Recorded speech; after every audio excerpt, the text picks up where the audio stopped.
Praise the lord. దేవుడు మనల్ని ప్రేమించి మనకు మరొక దినాన్ని అనుగ్రహిస్తూ వచ్చారు.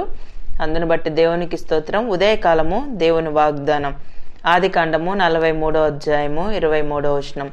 మీకు క్షేమమగునుగాక, భయపడుకుడి. సో దేవుడు మనల్ని ప్రేమించి దినమంతటి కొరకై ఈ శ్రేష్టమైన ప్రశస్తమైన వాగ్దానాన్ని మనకు అనుగ్రహిస్తూ వచ్చారు. మీకు క్షేమమగునుగాక, భయపడుకుడి. ఈ మాటలు యోసేపు యొక్క గృహ నిర్వాహకుడు యోసేపు యొక్క అన్నలతో ఈ మాట అంటూ వచ్చాడు అనమాట. మీకు క్షేమమగునుగాక, భయపడుకుడి.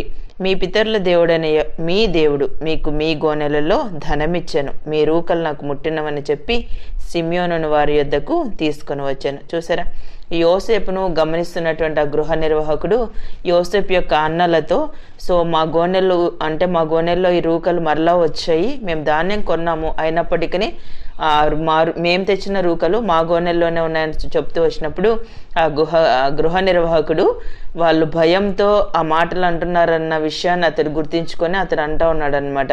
మీ పితరుల దేవుడైన మీ దేవుడు మీకు అంటే మీ గోనెలలో ధనమిచ్చాను, కాబట్టి మీకు క్షేమమగునుగాక, భయపడుకుడి అని వాళ్ళని ధైర్యపరుస్తూ ఉన్నాడు. ఒకవేళ వాళ్ళు భయపడుతూ ఆ మాట అతనితో చెప్తూ వచ్చారేమో, అతడు వాళ్ళ ముఖములను గమనించినటువంటి గృహ నిర్వాహకుడు మీకు క్షేమమగునుగాక, భయపడుకుడి అని వాళ్ళని అభయాన్ని ఇచ్చి వాళ్ళని ధైర్యపరిచినట్లుగా మనం దేవుని యొక్క వాక్యాన్ని బట్టి గ్రహించగలం. ఉదయకాలం మనం కూడా ఎన్నోసార్లు మనకున్న పరిస్థితులను బట్టి భయపడుతూ ఉంటాం, ఆందోళన చెందుతూ ఉంటాం, కలవరంతో ఉంటాం. కొన్నిసార్లు దేవుడు మనతో స్పష్టంగా మాట్లాడినప్పటికీ ఆ మాటను మనం గ్రహించాం.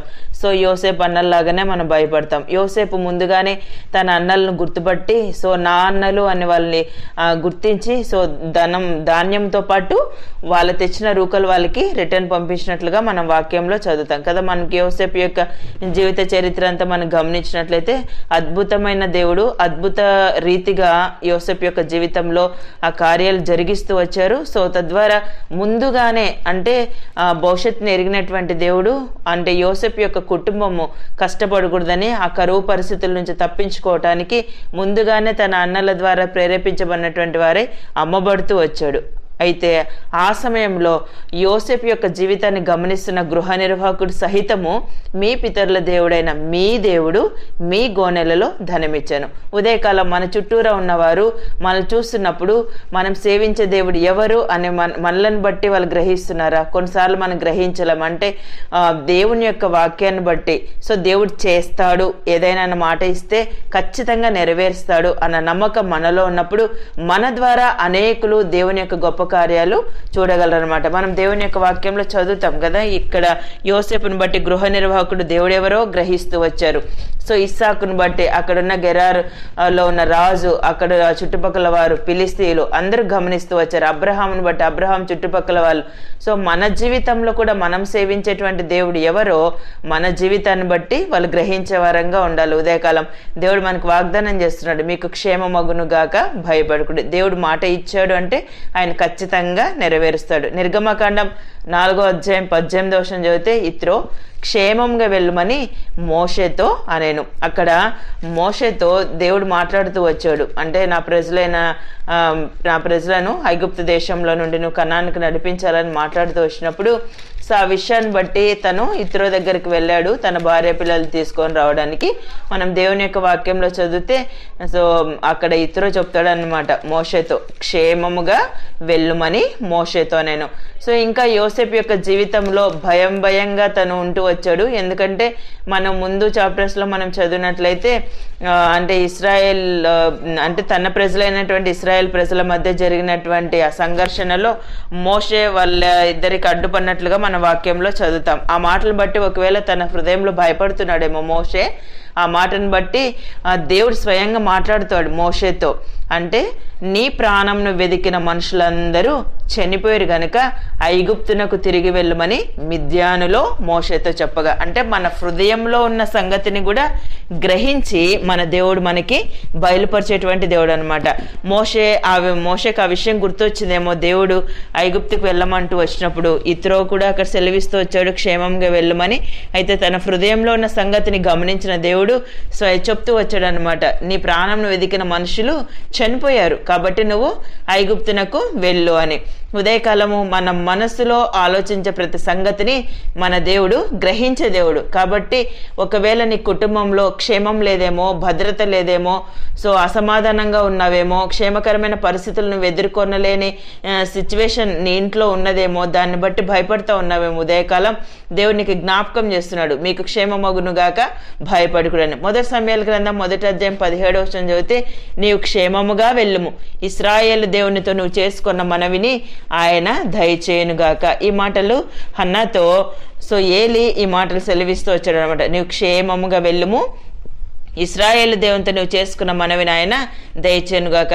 హన్నా కూడా అక్కడ కృతజ్ఞురాలై అంటే ఆమె వెంటనే ఆ మాటకు తన జవాబు చెప్తూ వచ్చింది అనమాట. నీ సేవకురాలైన నేను నీ దృష్టికి కృపనొందుదును గాక నేను. తర్వాత ఆ స్త్రీ తన దారిని వెళ్ళిపోయి భోజనం చేయొచ్చు, నాటి నుండి దుఃఖముఖిగా ఉండుట మానేను. సో ఏలి మాటలు నమ్మినటువంటి హన్న ఆ దినం నుంచి సో తను ఎన్నో రోజులు దుఃఖముతో భోజనం చేయకుండా మానిన రోజులు ఎన్నో రోజులు ఉన్నాయి.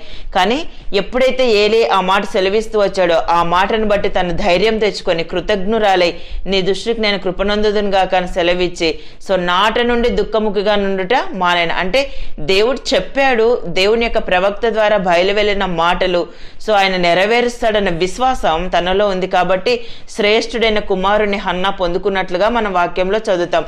ఉదయకాలం దేవుడు మనకి ఎన్నో వాగ్దానాలు చేసి ఉండవచ్చు. ఈ సంవత్సరం నూతనమైన వాగ్దానాలు మనం పొంది ఉండవచ్చు. ఆ వాగ్దానాలను బట్టి మనం తీసుకున్న వెంటనే మర్చిపోతాం.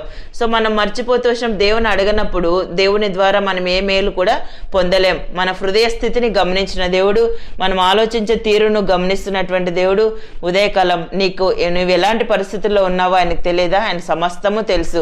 ఉదయకాలం ఒకవేళ నువ్వు వెళ్తున్న పరిస్థితుల్లో నీకు క్షేమం లేదని నువ్వు భయపడుతున్నావేమో, సో యోసేపు యొక్క గృహ నిర్వాహకుడు యోసేపు అన్నలతో సెలవిచ్చిన రీతిగా సో మీ పితరుల దేవుడైన మీ దేవుడు మీకు ధనం ఇచ్చాడు కాబట్టి మీకు క్షేమమగునుగాక భయపడుకుడు. ఉదయకాలం మనలో ఉన్న దేవుడు మనకు క్షేమాన్ని ఇచ్చే దేవుడు, భద్రత అనుగ్రహించే దేవుడు, ముందుగానే సమస్తాన్ని ఎరిగి మనల్ని ఆశీర్వదించే దేవుడు మనలో ఉన్నాడనే విషయాన్ని మనం గుర్తించుకొని దేవుడు అనుగ్రహించిన ప్రశస్తమైన వాగ్దానం అన్ని సమయాల్లో, అన్ని వేళల్లో, అన్ని పరిస్థితుల్లో కూడా దేవుణ్ణి మనం ముందుగా ఉంచుకొని దేవుడు ఈ వాగ్దానాల యొక్క ఫలం మన జీవితంలో మనం పొందినట్లుగా దేవుడు మనందరికీ సహాయం చేయను గాక. ప్రార్థన చేసుకుందాం. ప్రియమైన తండ్రి, మీకు వందనాలు యేసయ్య.